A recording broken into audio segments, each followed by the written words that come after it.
On Thursday, July the 13th, 1995, Robert Peter Maximilian Williams, better known as Robbie of Take That, heartthrob and hero of millions of young schoolgirls, left the band that was on its way to selling 20 million records.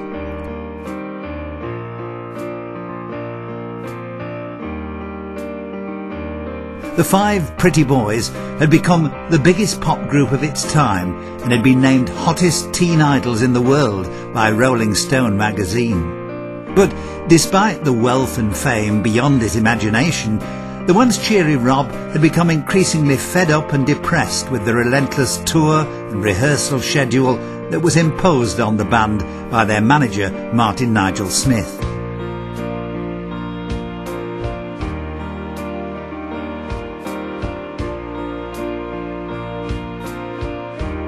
Rob wanted more than just to be the dancer and backing singer in a polished boy group with a planned image. He wanted to live his own ideas of stardom, compose his own songs, be at the front, party the wild life. He longed to be the entertainer Robbie Williams we know today, the most successful European pop idol, the sing and swing when you're winning kid with the bad boy image, worth an unprecedented £80 million to his record company EMI.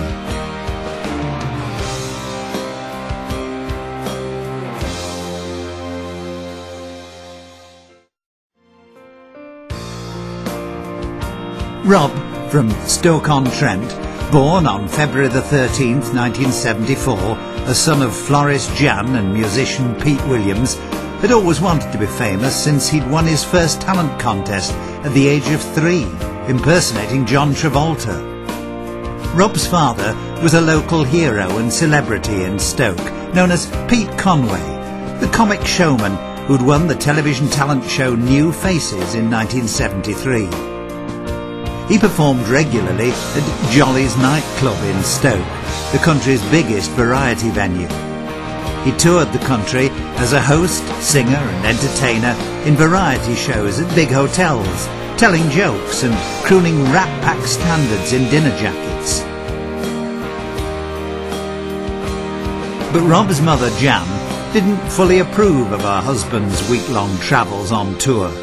She wanted something more stable for herself and her 2 kids. And in 1975, Pete grudgingly became the landlord of the unsightly Red Lion pub in nearby Burslem. The daily business of running a pub was too hard on Pete Conway.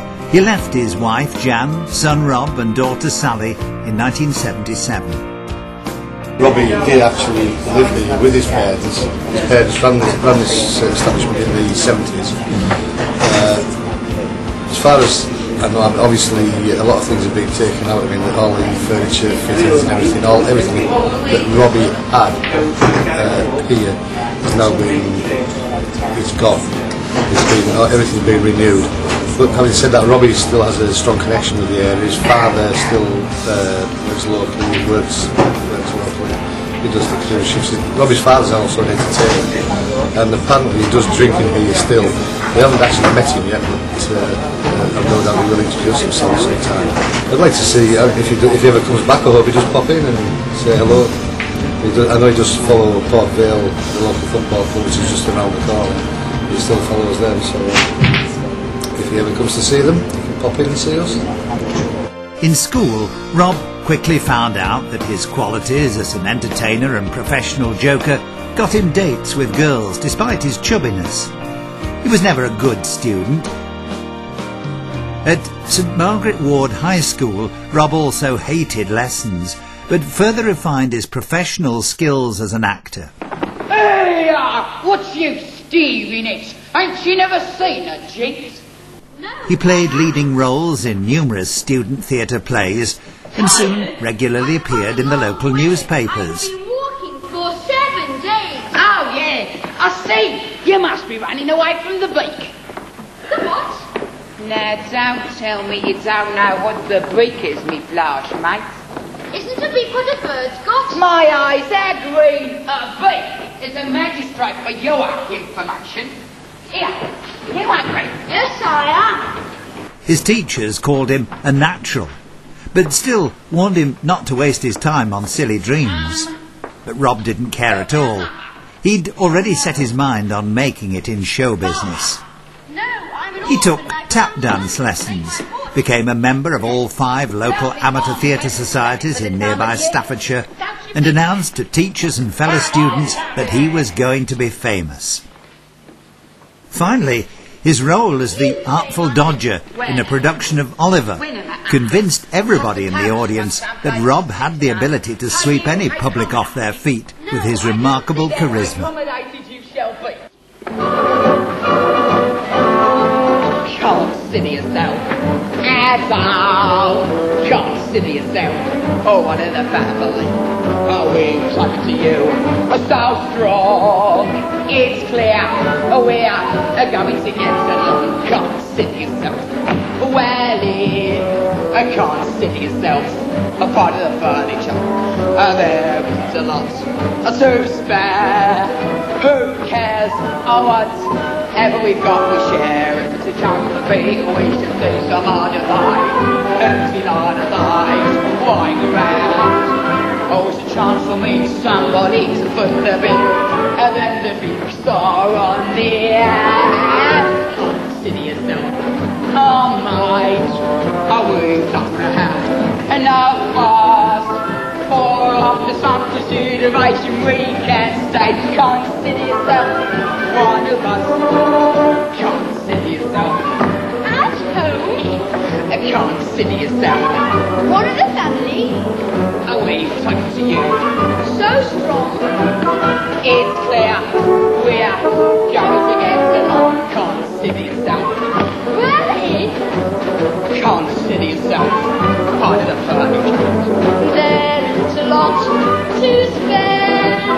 Who cares? Whatever we've got to share. Nobody tries to be loved, it's our apathy. And there's a comforting for all. Only wants to be anti with a rowdy beat. Or when the landlord comes to call.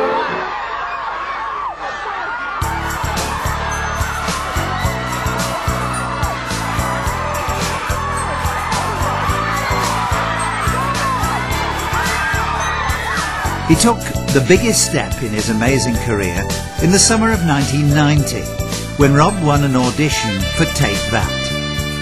Manager Martin Nigel Smith had the simple plan to create a boy group that would make as much money as possible as soon as possible.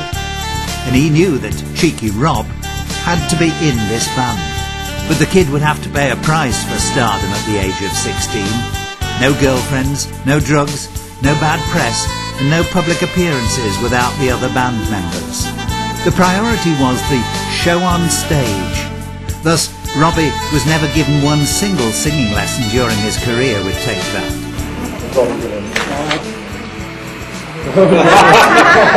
Take it, honestly. But the thing with the toilets, that's how I've taken it. Just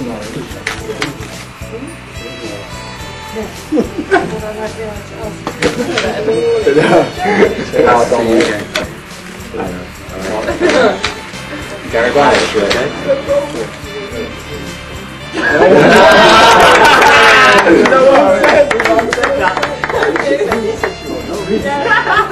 I watched this. I watched some shit on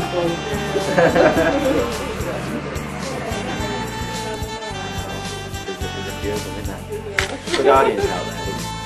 You can't miss it. If you look at the wall, there's writing on the wall off Girl Fans, scratched on and written on. And when he was famous, at his peak, with Take That, when they were famous, used to come girls with their parents, used to drive them from miles and miles around, and they all used to park on the car park at the pub, just waiting to see Robbie, screaming and crying and waving. Hundreds of girls found their way to Rob's mum's house in Stoke-on-Trent, and the police had to secure the star's safety.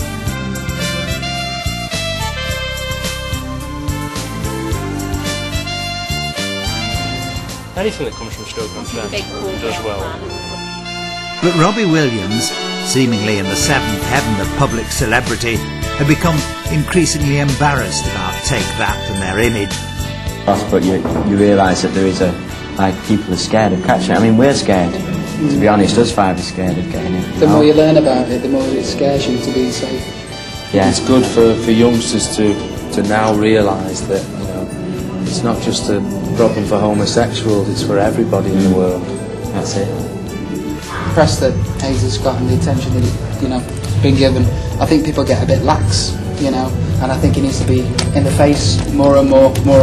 I think the concept like this just brings the awareness level back up.